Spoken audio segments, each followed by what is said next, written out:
പ്രിയപ്പെട്ട കുഞ്ഞുങ്ങളെ, എല്ലാവർക്കും ആപ്പിൾ സ്റ്റോറി ക്ലബിൻ്റെ സോഷ്യൽ സയൻസ് ക്ലാസ്സിലേക്ക് ഒരിക്കൽ കൂടി സ്വാഗതം. നമ്മൾ എന്താണ് സോഷ്യൽ സയൻസ് ക്ലാസ്സിൽ ഇപ്പോൾ പഠിച്ചുകൊണ്ടിരിക്കുന്നത്?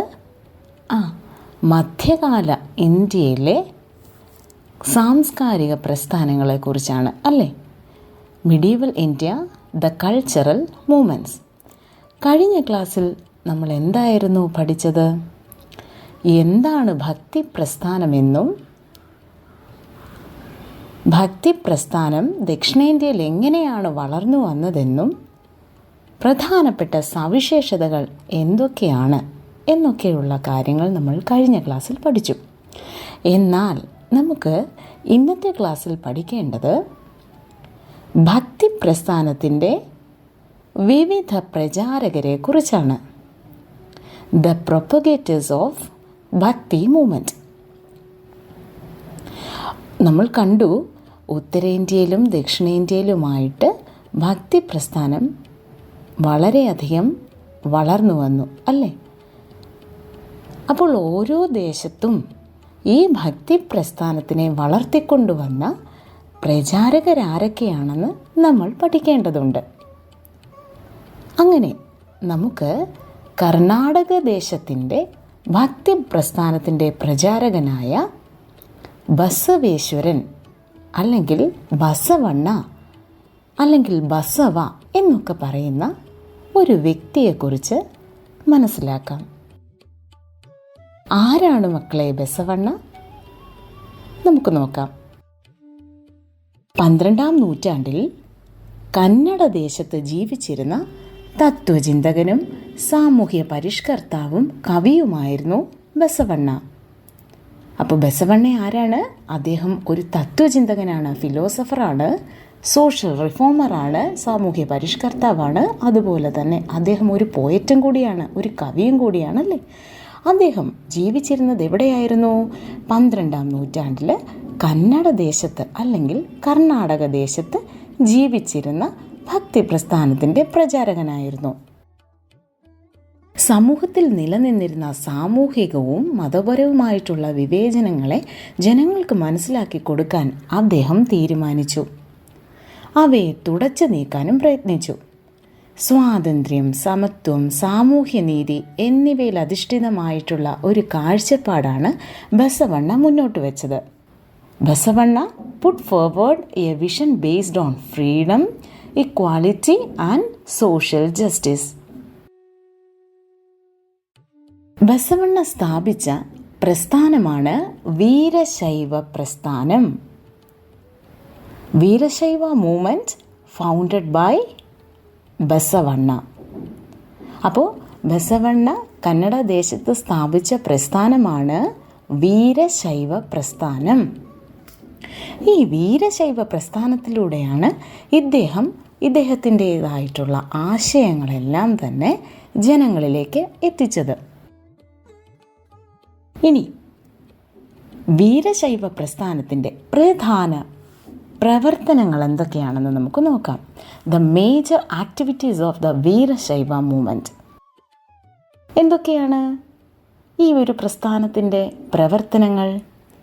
1. ബ്രാഹ്മണ മേധാവിത്വത്തെയും വേദങ്ങളുടെ പ്രാമാണികതയെയും ചോദ്യം ചെയ്തു. മറ്റൊരു പ്രവർത്തനം, ജാതി വിവേചനത്തിനും സ്ത്രീ വിവേചനത്തിനുമെതിരെ ജനങ്ങളെ ബോധവൽക്കരിച്ചു. ഏകദൈവ വിശ്വാസത്തെ പ്രോത്സാഹിപ്പിച്ചു. മോണോതെയിസം വാസ് എൻകറേജ്ഡ്. അടുത്ത മറ്റൊരു പ്രവർത്തനമായിരുന്നു തൊഴിലിൻ്റെയും അധ്വാനത്തിൻ്റെയും മഹത്വം ജനങ്ങളെ ബോധ്യപ്പെടുത്തി. Convinced the people about the greatness of work and labour. മറ്റൊരു പ്രവർത്തനം, ശൈശവ വിവാഹത്തെ എതിർക്കുകയും പ്രായപൂർത്തി വിവാഹം, വിധവാ പുനർവിവാഹം എന്നിവയെ പ്രോത്സാഹിപ്പിക്കുകയും ചെയ്തു. അപ്പോൾ നമ്മളിപ്പോൾ പഠിച്ചത് വീരശൈവ പ്രസ്ഥാനത്തിൻ്റെ പ്രധാനപ്പെട്ട പ്രവർത്തനങ്ങൾ എന്തൊക്കെയാണെന്നാണ്. ഒരിക്കൽ കൂടി പറയാം. ബ്രാഹ്മണ മേധാവിത്വത്തെയും വേദങ്ങളുടെ പ്രാമാണികതയും അദ്ദേഹം ചോദ്യം ചെയ്തു. ജാതി വിവേചനത്തിനും സ്ത്രീ വിവേചനത്തിനുമെതിരെ ജനങ്ങളെ ബോധവൽക്കരിച്ചു. ഏകദൈവ വിശ്വാസത്തെ പ്രോത്സാഹിപ്പിച്ചു. തൊഴിലിൻ്റെയും അധ്വാനത്തിൻ്റെയും മഹത്വം ജനങ്ങളെ ബോധ്യപ്പെടുത്തി ശൈശവ വിവാഹത്തെ എതിർക്കുകയും പ്രായപൂർത്തി വിവാഹത്തെ പ്രോത്സാഹിപ്പിക്കുകയും വിധവാ പുനർവിവാഹത്തെ പ്രോത്സാഹിപ്പിക്കുകയും ചെയ്തു. ഇദ്ദേഹത്തെ ദ ഫിലാന്ത്രോപ്പിസ്റ്റ് ഓഫ് കന്നഡദേശ എന്ന് വിളിക്കാറുണ്ട്. അതായത് കന്നഡദേശത്തെ മനുഷ്യസ്നേഹി എന്നൊരു വിശേഷണം കൂടി നമ്മുടെ ബസവേശ്വരന് ഉണ്ട്. ഇദ്ദേഹത്തിൻ്റെ സന്ദേശങ്ങൾ എന്തൊക്കെയായിരുന്നു നമുക്ക് നോക്കാം. മനുഷ്യസ്നേഹവും സമത്വവും ഉയർത്തിക്കാട്ടിയ ബസവണ്ണയുടെ സന്ദേശങ്ങൾ എന്തൊക്കെയാണെന്ന് നോക്കാം. ഒന്നാമത്തെ സന്ദേശം ഇങ്ങനെയാണ്: ചിന്തയും പ്രവൃത്തിയും നന്നായാൽ രാഷ്ട്രം ഉയർച്ച നേടും. ചിന്തയും പ്രവൃത്തിയും നന്നായാൽ നമ്മുടെ രാഷ്ട്രം ഉയർച്ച നേടും. If thought and actions are good, the nation will prosper. മറ്റൊരു സന്ദേശം ഇങ്ങനെയാണ്: ഏതു ജാതിയിൽപ്പെട്ടവരായാലും മനുഷ്യർക്കെല്ലാം അവകാശങ്ങൾ തുല്യമാണ്. All human beings have equal rights irrespective of caste. ഈശ്വരാരാധനയ്ക്ക് ഇടനിലക്കാരുടെ ആവശ്യമേ ഇല്ല. മറ്റൊരു പ്രധാന സന്ദേശം ഇതായിരുന്നു: പുനർജന്മമില്ല, ഈ ജന്മം ധന്യമായി ജീവിക്കുക. There is no rebirth, live this life blissfully. ഇനി മറ്റൊരു പ്രധാനപ്പെട്ട ഒരു കാര്യമാണ്, ബസവണ്ണ അദ്ദേഹം രൂപീകരിച്ച ഒരു ചർച്ചാവേദിയുണ്ട്. അതിനെ നമ്മൾ അനുഭവ മണ്ഡപം എന്ന് പറയാറുണ്ട്. അനുഭവ മണ്ഡപം, ഈ അനുഭവ മണ്ഡപം എന്ന് പറയുന്നത് ഒരു തുറന്ന ചർച്ചാവേദിയാണ്. 12-ാം നൂറ്റാണ്ടിൽ ബസവണ്ണ സ്ഥാപിച്ച ആത്മീയ ചർച്ചാവേദിയാണ് അനുഭവ Mandapam. Anubhava Mandapam was a spiritual forum founded by Basavanna in the 12th century. അല്ലമ്മ പ്രഭു, അക്ക മഹാദേവി എന്നിവർ അനുഭവ മണ്ഡപത്തിലെ ചർച്ചകൾക്ക് നേതൃത്വം നൽകിയ വ്യക്തികളായിരുന്നു. അപ്പോൾ ആരൊക്കെയാണ് അനുഭവ മണ്ഡപത്തിലെ ചർച്ചകൾക്ക് നേതൃത്വം നൽകിയത്? അല്ലമ്മ പ്രഭു, അക്ക മഹാദേവി എന്നിവരായിരുന്നു ഈ അനുഭവ മണ്ഡപത്തിലെ ചർച്ചകൾക്ക് നേതൃത്വം നൽകിയത്. എന്തായിരുന്നു ഈ അനുഭവ മണ്ഡപത്തിൻ്റെ പ്രത്യേകത എന്ന് നമുക്ക് നോക്കാം, ഇല്ലേ? ജാതിയുടെയോ ലിംഗത്തിൻ്റെയോ പേരിലുള്ള വിവേചനം ഒന്നും പരിഗണിക്കാതെ എല്ലാവർക്കും ചർച്ചകളിൽ തുറന്ന് പങ്കെടുക്കാനുള്ള അവസരം ഈ അനുഭവ മണ്ഡപത്തിൽ നിന്നും ലഭിച്ചിട്ടുണ്ടായിരുന്നു. എന്താണ്? ജാതി, ലിംഗവിവേചനം ഇവയൊന്നും പരിഗണിക്കാതെ എല്ലാവർക്കും ചർച്ചകളിൽ പങ്കെടുക്കാൻ അവസരം ലഭിച്ചിരുന്നു എന്നതാണ് അനുഭവ മണ്ഡപത്തിൻ്റെ ഏറ്റവും വലിയ ഒരു പ്രത്യേകതയായി പറയേണ്ടത്. ആത്മീയ ചർച്ചകൾക്കും അറിവ് പുതുക്കാനും വേണ്ടിയിട്ടാണ് ജനങ്ങൾ അനുഭവ മണ്ഡപത്തിൽ എത്തിയിരുന്നത്. ചർച്ചയിൽ ഉയർന്നു വന്ന ആശയങ്ങളെ പൊതുവെ വചനങ്ങൾ എന്നായിരുന്നു വിളിച്ചിരുന്നത്. ഈ വചനങ്ങൾ എന്ന പേരിൽ ഇത് ജനങ്ങളിലേക്ക് എത്തുകയും ചെയ്തു. അപ്പോൾ അനുഭവ മണ്ഡപത്തിൻ്റെ പ്രത്യേകതകൾ എന്തെന്ന് മനസ്സിലാക്കി.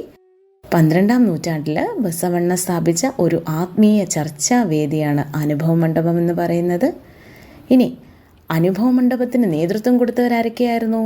അല്ലമ്മ പ്രഭു, അക്ക മഹാദേവി എന്നിവരായിരുന്നു അനുഭവ മണ്ഡപത്തിലെ ചർച്ചകൾക്കൊക്കെ നേതൃത്വം കൊടുത്തിരുന്നത്.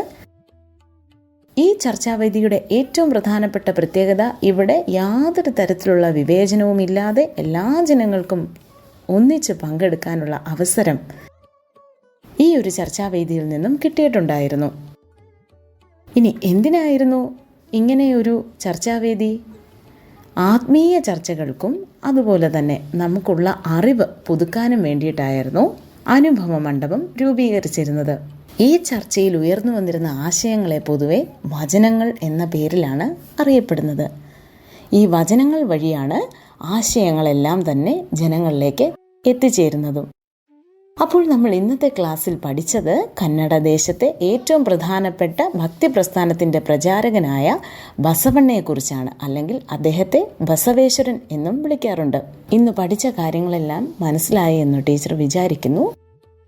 നമുക്ക് അടുത്ത ക്ലാസ്സിൽ ഭക്തി പ്രസ്ഥാനത്തിൻ്റെ മറ്റൊരു പ്രചാരകനായ കബീറിനെ പരിചയപ്പെടാം. താങ്ക്